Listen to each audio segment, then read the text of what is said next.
MG9 news పంట నష్టపరిహారం రైతుల ఖాతాలకు జమ చేయాలి. సిపిఐ జిల్లా కార్యదర్శి బి గిడ్డయ్య. సిపిఐ జిల్లా సమితి పిలుపు మేరకు మండల సిపిఐ కార్యదర్శి గోపాల్ అధ్యక్షతన కర్నూలు జిల్లా సిపిఐ కార్యదర్శి బి గిడ్డయ్య ఆధ్వర్యంలో కర్నూలు జిల్లా కోసిగి మండలంలోని సిపిఐ కార్యాలయం నుంచి నిరసనగా రైతులతో కలిసి ఈ సంవత్సరం పంటలు వేసి నష్టపోయిన రైతులకు తక్షణమే నష్టపరిహారం అందించాలనే నినాదాలతో ఎంఆర్ఓ కార్యాలయం ముట్టడించడం జరిగింది.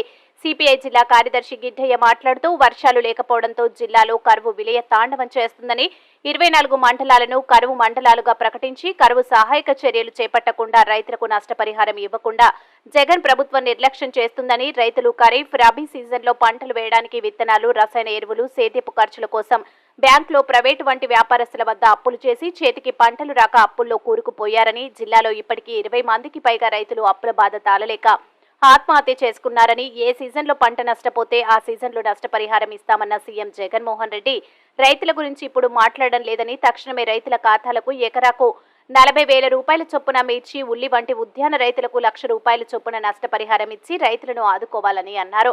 అనంతరం డిమాండ్లతో కూడిన వినతి పత్రాన్ని ఎంఆర్ఓ రుద్రగౌడ్కు అందజేశారు. వినతి పత్రం అందుకున్న మండల ఎంఆర్ఓ రుద్రగౌడ్ తక్షణమే ఈ సమస్యపై ఉన్నతాధికారులకు సమాచారం అందిస్తామని తెలియజేశారు. ఈ కార్యక్రమంలో కౌలు రైతు సంఘం జిల్లా కార్యదర్శి కె తిమ్మయ్య, సిపిఐ జిల్లా కార్యవర్గ సభ్యులు జి భాస్కర్, మంత్రాలయ సిపిఐ మండల కార్యదర్శి లక్ష్మీనాయక్, మండల సిపిఐ కార్యదర్శి గోపాల్, ఏఐఎస్ఎఫ్ నాయకులు వీరేష్ మరియు రైతులు పాల్గొన్నారు.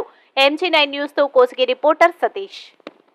అవన్నీ వివరాలతో మెమరాండంలోన మరి పొందుపరచడం జరిగిన డిమాండ్స్ కూడా మన తహసీల్దార్ గారికి మెమరాండాన్ని సమర్పిస్తా ఉన్నాం. ఈ సమస్యల్ని ప్రభుత్వం దృష్టికి తీసుకుపోయే పరిష్కారానికి కృషి చేయాల్సిందిగా ఆయన కోరుతా ఉన్నాం.